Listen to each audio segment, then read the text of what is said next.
अऊज़ुबिल्लाहिमिनश्शैतानिर्रजीम बिस्मिल्लाहिर्रहमानिर्रहीम अस्सलाम वालेकुम दोस्तों نن زموږ ټاپک دی پریپوزیشن څه ته چې موږ په اردو کې حرف ربط وایو او ویل کېږي چې preposition is one of the most important and often confusing parts of speech.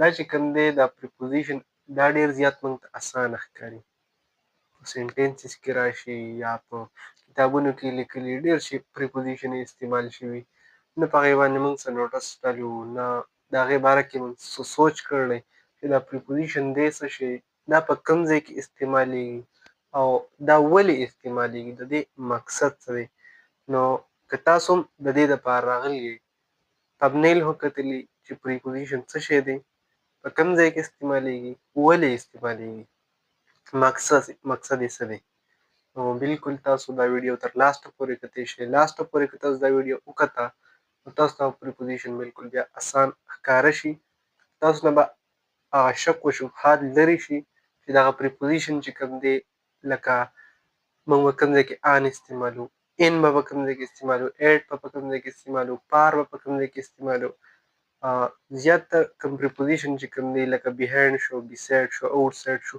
دا په استعمال کې لږ غونته کې اسان وي په نسبت د ان د ان د ایټ د پار زیاتره کنفیوژن په کوم کې دی په ان کې دی په ان کې دی ایټ کې دی په پار کې دی داسې دوه درې نور preposition دي چې کله ناکله موږ داسې وکړو د ان په ځای ان استعمال کوو کله ناکله موږ د ان په ځای ان استعمال کوو د دې په ځای باندې موږ کله ایټ استعمال کوو کله پار استعمال کوو په دغه ځای کې زموږ بیا شک وي چې آیا اوس دلته کې موږ ان استعمال کوو که ان استعمال کوو نو که ان موږ استعمال کوو د ان په ځای نو هم زموږ جمله غلطېږي که د ان په ځای ان استعمال کوو یا ایټ استعمال کوو یا پار استعمال کوو نو هغه هم زموږ جمله غلطه شوه نو اوس به موږ په دې ویډیو کې وایو چې دغه preposition چې کوم دی دا دی څه شي د دې مقصد څه دی دا ولې موږ استعمالوو او دا چې کوم دی نو دا موږ په کومو ځایونو کې دغه خاص preposition چې کوم دی نو دا استعمالو اول خو دې ته موږ وایو حرف ربط په اردو کې د دې موږ ډیفینیشن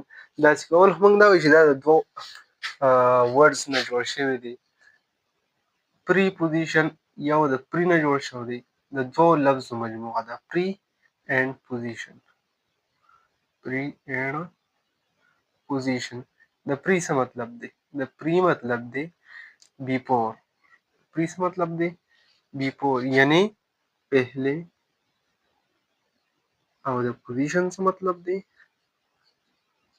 position دې ته موږ څه place or location یعنی څه جگہ یا مکان دا د دې دوو لفظونو مجموعه ده preposition د pre او د position مجموعه ده pre مطلب before پہلے او position جگہ مکان ډیفینیشن کو چې موږ په ښه پوه شو بعضې خلک په تاسو ډېر اورېدي هغې وي ډیفینیشن یې نه کوو په سکولونو کې موږ رټې لګولي ډیفینیشن خو یې زده کړلی تعریفونه خو یې زده کړلی که تعریف موږ ونه کړو ډیفینیشن موږ ونه کړو نو هغه څیز به موږ پېژنو څنګه په دنیا کې څومره هم شیزان دي د هغې د ټولو نه لومړی ډیفینیشن پکار دی لکه مثال په طور باندې که ته د یو ناشنا کس سره میلاو شي نو د ټول نه اول به هغه ته خپل ډیفینیشن کوي خپل ډیفینیشن به څنګه کوي خپل نوم به ورته لیکي د ځای نوم به ورته لیکي خپل تعارف به ورسره اول کوي نو هله بیا هغه تا پېژني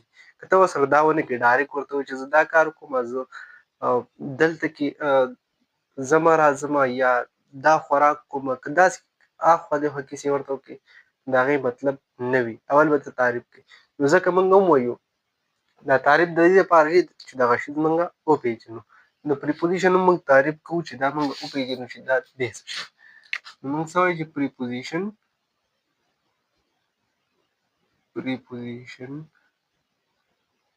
is a word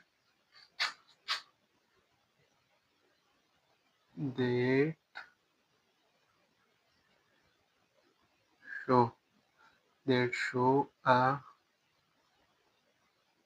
relation between noun or pronoun and another word in a sentence. In a sentence. preposition څه شی دی؟ preposition هغه الفاظ دي یا هغه لفظ دی چې هغه موږ ته څه کوي؟ د ناون او د پروناون په یو جمله کې د نورو ټکو سره ربط ظاهروي یا راته د هغې ریلیشن چې کوم دی، د هغې تعلق چې کوم دی، هغه موږ ته ظاهروي چې د دغې ټکي د ناون یا د پروناون. ناون او پروناون خپلو کې مطلب ایک جیسا دي. څنګه؟ د ناون په ځای باندې به څه راغلي؟ پروناون به راغلي. که موږ د یو ناون خبره کوو یا به زموږ پروناون استعمالول شو، دا دواړه موږ تقریبا یو اخلو. نو ځکه وایي چې د ناون یا د پروناون چې کوم دی د نورو ټکو سره په یو سنټنس کې هغه تعلق ظاهري موږ ته دا ښیي چې دا د دې نورو ټکو سره څه تعلق دی. که د دغه پریپوزیشن نه بغیر موږ دغه جملې ولیکو نو هغه به بیا ټیک وي، که غلطې وي. مخکې ویډیو کې به موږ هغه هم شیر کوو، هغه به هم زده کوو چې آیا د پریپوزیشن نه بغیر دغه جمله څنګه وي، او که بیا پکې موږ پریپوزیشن ولګو نو هغه بیا موږ سره څنګه ښکاري. پریپوزیشن کوم دي؟ اگزام په تول باندې موږ اخلو. پریپوزیشن زیاتر یوزز چې کوم دي، زیاتر چې کوم استعمالیږي هغه ان دی، آن دی، ایٹ، پار، بیفور، beside. دا ټول موږ سره څه دي؟ پریپوزیشن دي. inside، outside، صحیح ده. او دغه شانتې above، below او دا شانتې نور ډېر شي پریپوزیشن دي چې دا موږ سره په سنټنسز کې راشي. نو دا موږ سره څه کوي؟ د ناون او پروناون او د نورو ټکو ربط موږ ته ښیي، هغه تعلق موږ ته ظاهروي. صحیح ده. دغه شانتې اوس موږ د دې استعمال ګورو چې ان، آن، ایټ، پار، بیفور. دا زیاتر چې کوم دي نو دغه خو اسان دي، خو موږ سره یو ان شو، یو آن شو، دا ایټ شو، پار شو، د دې ډېر زیات کنفیوژن وي چې دا به موږ په کوم ځای کې استعمالو. نو اول موږ د آن نه شروع کړو چې د آن موږ کوم ځای کې استعمالو. سوال موږ کوو چې لکه where can we use preposition on.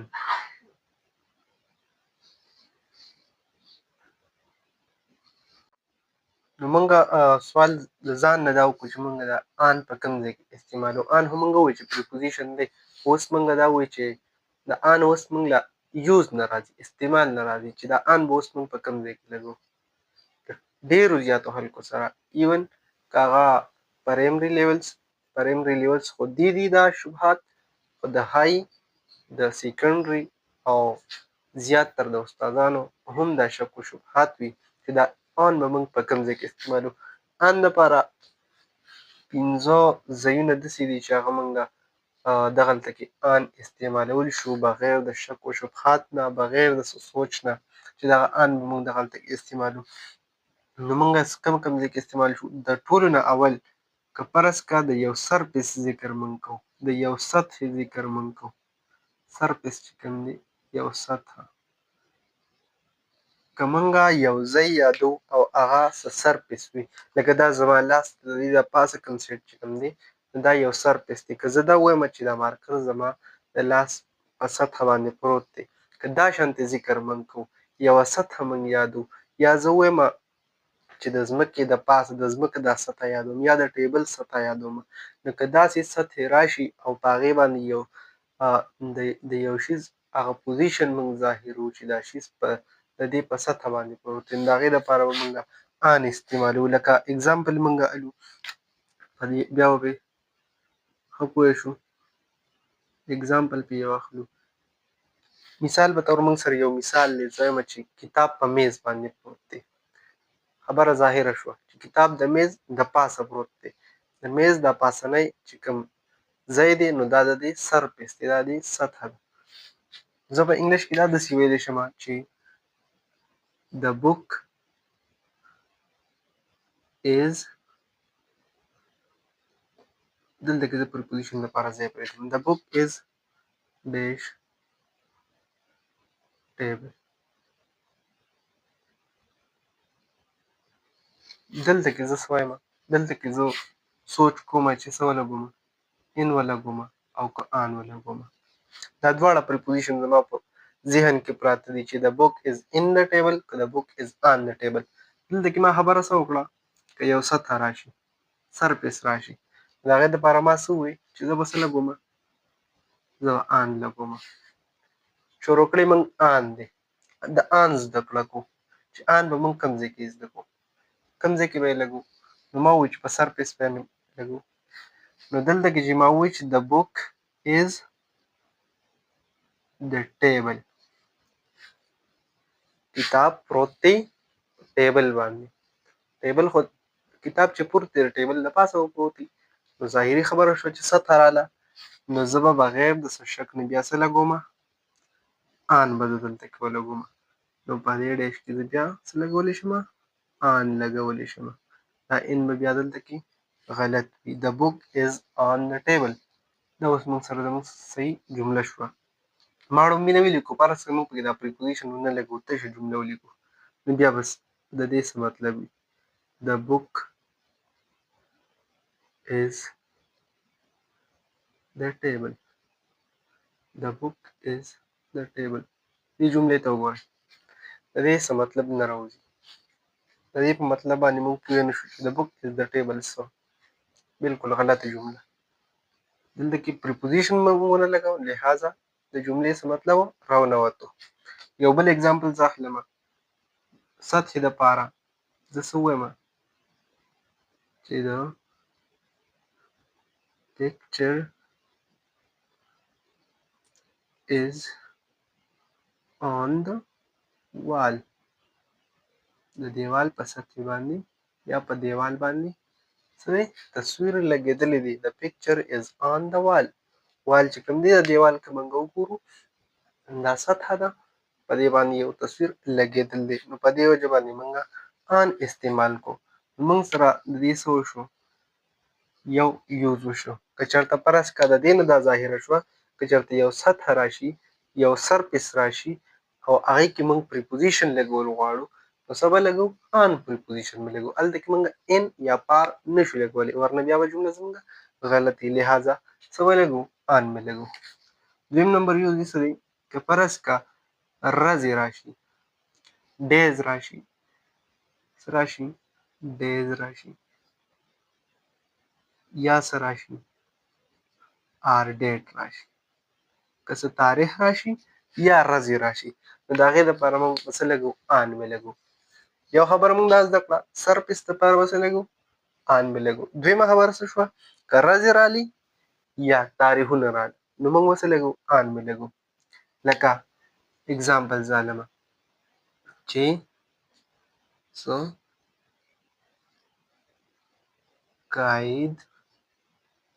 قائد اعظم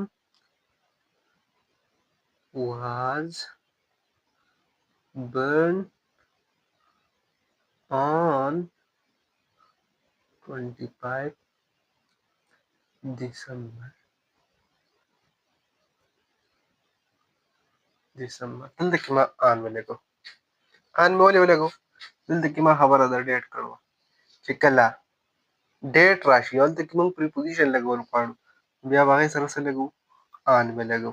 نو ما څه ووایي، قائد اعظم was born on 25 December. قائد اعظم په 25 دسمبر پیدا شوی و. که فرض که دا جمله موږ لیکو او موږ ته د پریپوزیشن پته نه وي، دلته کې زه ان ولګوم، پار ولګوم، که ایټ ولګوم، دلته کې زما کنفیوژن دی، شک مې دی.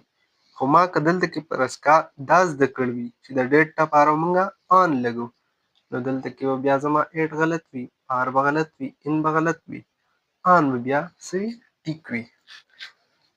د ډیز دپاره که فرض که ظالمه، نو زه به څه وایم، I will come I will come to school on Monday. زه به د پیر په ورځ باندې سکول ته راځمه. ما دلته کې څه ویلي که ډیز راشي که ورځې راشي.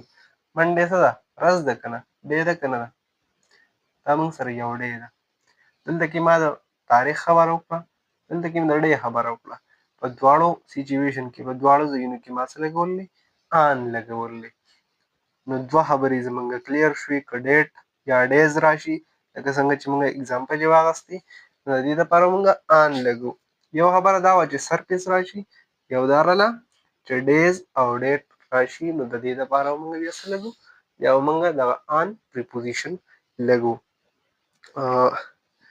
دغه درې چې کوم ځایونه وي دغه موږ سره پاتې شو، ځکه چې بیا ویډیو ډېره زیاته اوږدېږي.